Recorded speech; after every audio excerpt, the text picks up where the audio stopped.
Hi, Java ப்ரோக்ராமிங்ல instance variable எதற்காக use செய்யும்? Instance variable அப்படின்றது என்னன்னா the variable that are declared inside the class but outside of the method and constructor.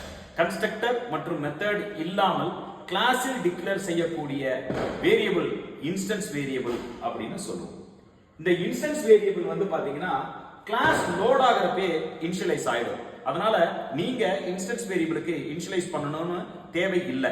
Suppose initialise பண்ணணும் அப்படின்னா பண்ணலாம். நீங்கள் இனிஷியலைஸ் பண்ணல அப்படின்னா அது ஸ்ட்ரிங் வேரியபிளா இருந்தா நல் அசைன் ஆகும், பூலியன் வேரியபிளா இருந்தா ஃபால்ஸ் அசைன் ஆகும், இன்டீஜர் வேரியபிளா இருந்தா 0 அசைன் ஆகும், ஃப்ளோட்டாக இருந்தால் 0.0 ஆக அசைன் ஆகும்.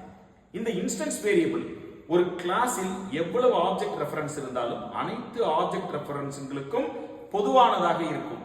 ஏன் அப்படின்னு பாத்தீங்கன்னா இது செப்பரேட்டா ஒவ்வொரு ஆப்ஜெக்ட்டுக்கும் மெமரி அலோகேட் ஆகாது.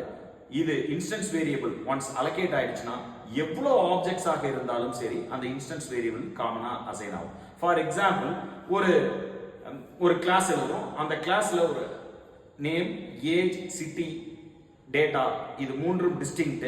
பட் 50 ஸ்டூடெண்டாக இருந்தாலும் கல்லூரி ஒரே கல்லூரியா இருக்கும். அப்போ வந்து பாத்தீங்கன்னா நான் அந்த ஒரே கல்லூரிக்கு வந்து பாத்தீங்கன்னா நான் லோக்கல் வேரியபிளாக அசைன் செய்ய மாட்டேன். அதை இன்ஸ்டன்ஸ் வேரியபிளா கொடுத்தா அனைத்து ஆப்ஜெக்ட் S1, S2, S3ன்ற மாதிரி அனைத்து ஆப்ஜெக்ட்டுகளுக்கும் அது பொதுவானது. இது போல மேலும் பல ஜாவா டிப்ஸ் உங்களுக்கு தேவை என்றால் i18n சொல்யூஷன்ஸ் சேனலை சப்ஸ்கிரைப் செய்யுங்கள். நன்றி.